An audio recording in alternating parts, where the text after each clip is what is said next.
Welcome to the James Bold Show. Coming up on the show today, we're going to be talking to Francis Foster from Trigonometry about Keir Starmer, the Epstein files, and how it's going to end up toppling the UK government. But before we get into that, I want to talk about America because I have never seen so many old left-wing people insisting they love Latin trap music. Let's take a look. The James Bolt Show from Sky News Australia.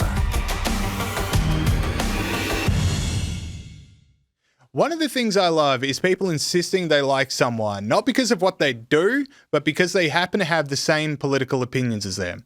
So there's a massive section of America right now insisting that Bad Bunny is their favorite artist, even after they've known he's existed for exactly 1 week. Do they like a single Bad Bunny song?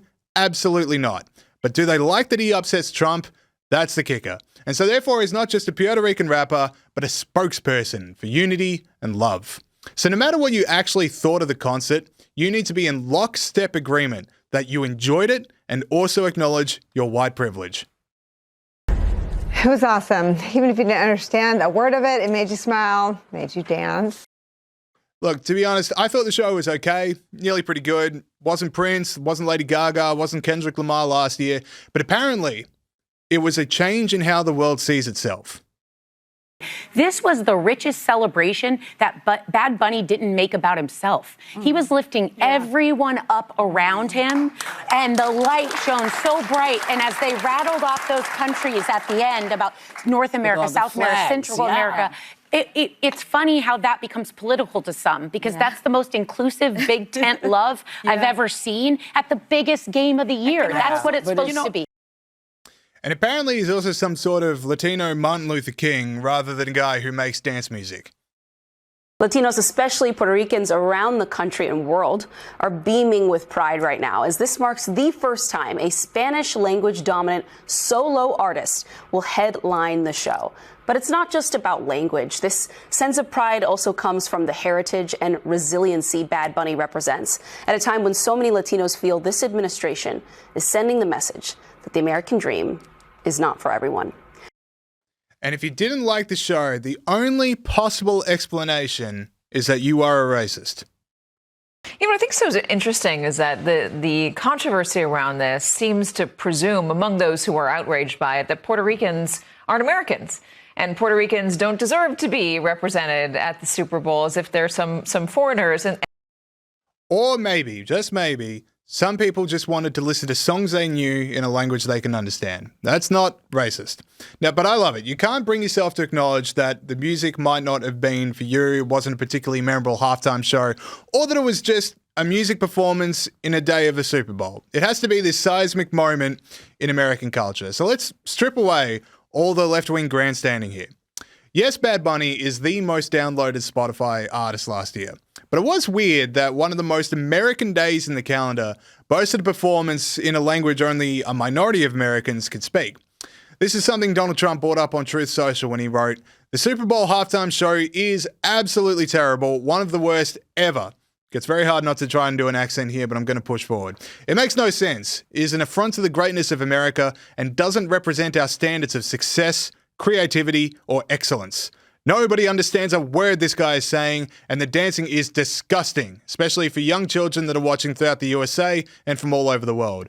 This show is just a slap in the face to our country, which is setting new standards and records every single day, including the best stock market and 401ks in history. There's nothing inspirational about this mess of a halftime show, and watch, it will get great reviews from the fake news media because they haven't got a clue of what's going on in the real world. And by the way, the NFL should immediately replace its ridiculous new kickoff rule." Now, as much as I would love to do this whole show on the NFL kickoff rule, let's stay focused here. The thing here for me is, Bad Bunny did a Bad Bunny concert.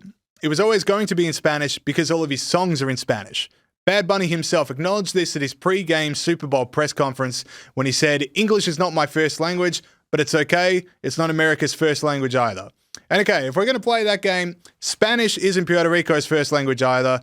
Bad Bunny is also speaking the language of colonizers. So he doesn't get to be all high and mighty about which language is the real one for America or not. But the concert was always going to be in Spanish. To expect anything different would be like going to a Rolling Stones concert and being surprised they're not playing Beatles covers. So rather than the outrage going towards Bad Bunny, really the NFL is the one that should be copping the heat here. They are the ones who booked Bad Bunny. They know what his concerts entail and what kind of messages that would lead to. So why do it? This is where it gets interesting for me.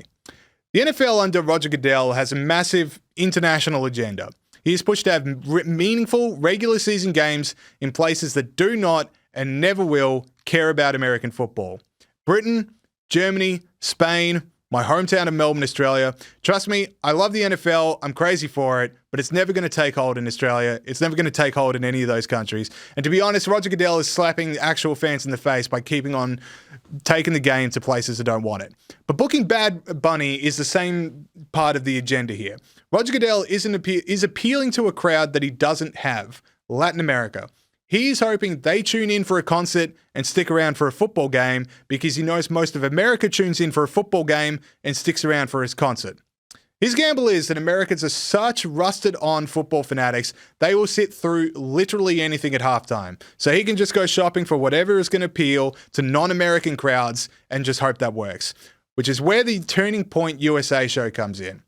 This year, they had 5 million people tuning into Kid Rock, a guy that peaked in the 90s. No one under the age of 35 listens to Kid Rock willingly. You still get 5 million people on a YouTube live stream. Could you imagine what would happen next year if they got bigger artists to come across for those kind of streaming numbers? A Jelly Roll, for instance, like someone that young people listen to.